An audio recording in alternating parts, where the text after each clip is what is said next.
Welcome back to the Mountain Morning Show. Now, of course, here on Park City Television, we like to keep you up to date on everything that's happening in the community, both good and bad. And this is a story that has a little bit of both, and I'm so excited to tell you about the response and the happy ending to something that did not start off so well, with a teacher from the Park City High School, Anna Williams, and a student there, Nayeli Velasquez. Good morning. Good morning. Good morning. Thank you both for being here. So I don't want to spend too much time on the negative side of this story, but tell me a little bit, Anna, about the catalyst for this. Well, unfortunately, there was some hate rhetoric on the apartment complex across the street from Park City High School, and we were really bothered by the fact that students were walking to school and seeing hate language on the homes of their friends and peers and our students, and so we decided to do something about it. And so this apartment complex, it's a predominantly Latino community, and the speech was directed at that community. Exactly. And so on the way to school, of course, I can't even imagine students having to see this, but being Park City and being the type of community that we pride ourselves on being, there was an immediate response. Right, and I think that's really important. My colleague Jake Job said, started the conversation and said, we need to do something now. We can't wait. We need an immediate response, and we need to let the students know that they are safe, that we embrace them, that we love them, that we will support them, and we will not tolerate hate language in our community. And so a group of us got together and started the dialogue, and of course Latinos in Action was a natural fit for this. So Nayeli, being the president of LIA, helped to get this off the ground, as well as other students from the Gay Straight Alliance and from another club that we have at Park City High School called the Advocacy Council. So we, students, got together with teachers and said we will not tolerate this.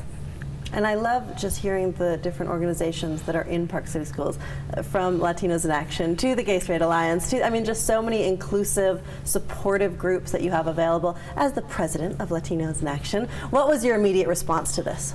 I was at work, and Miss Williams actually called me and told me about it, and I was immediately I just felt really hurt. I was really shocked. My immediate reaction was to contact some of the students I knew that lived in Aspen and see how they were feeling. A lot of students were really discouraged, really hurt. They were talking about not going to school because they didn't know if they were going to feel safe. And it just hurt me a lot. And Miss Williams and Mr. Job were two people that kind of came up with the idea. And I knew about it. And I was more concerned about the students, so I was in contact with them.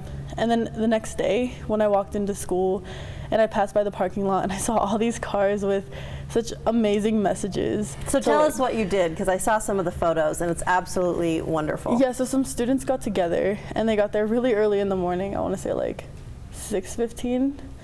And they brought supplies and stuff, and as people came in, they would ask them would you like to tag your car, or would you mind if we did? We want to write messages of support, peace, and inclusivity. So a lot of students said yes, and so in the parking lot, everywhere, there were cars that had messages in Spanish and in English that was love over hate, or humans stand together, or we stand together. What a fantastic way to walk into school. It was so beautiful, and it was despite what had happened, I felt safe and I felt wanted by my peers and my educators. And as I was speaking to my other friends and other Latino in Action members, they were saying the exact same thing, that they felt safe and wanted. And that's really what school should be about. That's really what anywhere should be about, but specifically as a high school teacher, I can imagine it was heartbreaking to think, after all the efforts that you go to make that a safe and positive space, that kids were thinking about not coming to school. Right. And so what had happened is, I believe this was, I forget what night it was, Sunday night or Monday night, but yeah. I also have two daughters who are students at the high school, and I said, we need to get this message out to everybody. And I'm not a Facebooker nor a Twitterer, or, I'm too old for all of that stuff. We've aged out of this. My kids helped me, and then I sent the blast out to Nayeli, and I said, get this out to all the LIAs, and then to my daughters, get this out to all your friends that night beforehand.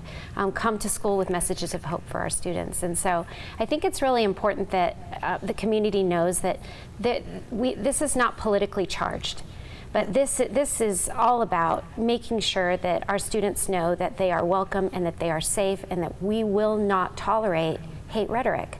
We will not at Park City High School. And not anywhere in Park City. And there's so many things that I think make us feel proud to live in Park City. This story was definitely one of them. And I have to tell you, speaking before we were on the camera, and I was asking Natalie about what she was going to do in the future, and you spoke so beautifully about your relationship with your teacher. And just tell people a little bit about how that sort of relationship has evolved and how she's been such a mentor for you. Okay, so when I came into the high school, like many other kids, I was really lost. I didn't know who I was or what I wanted to do. And I was missing school a lot, and I wasn't doing so well for myself.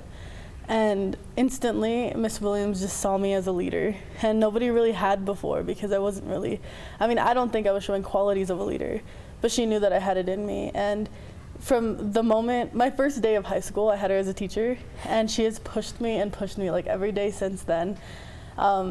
And my sophomore year, like, I had a lot of struggles, and she never ever gave up on me. Like, even when I felt like I had hit rock bottom, she would just be like, well, you're still coming to school and you're still gonna do great because you're still amazing and you're still a leader. And as the years has gone by, she just has, increased her expectations, and every year I've just worked hard to meet them.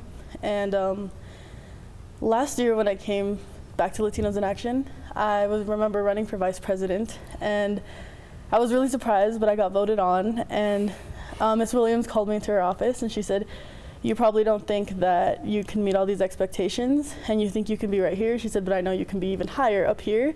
And she said, so I want you to meet that and even go above and beyond. And I remember that meant so much to me, because I knew that she really, really believed in me. So since then, I've just wanted to make her proud of me, and I've kept working hard and hard. And tell everybody what your plans are for the future. So I'm still deciding which colleges. I've been accepted to Utah State University and then Dixie University. And what is it you want to study? I want to go into social work and political science, because I want to keep helping people with my life. Thank you both for sharing this story. As a parent, Ms. Williams, I'm just thrilled that you are in the schools and being there for the children. And Natalie, I'm just thrilled that you're going to be there in the future for all the rest of us. Congratulations so much, and good luck to you. Thank you. Thank you so much. We're going to take a break here on the Mountain Morning Show and be back with much more right here live on Park City Television.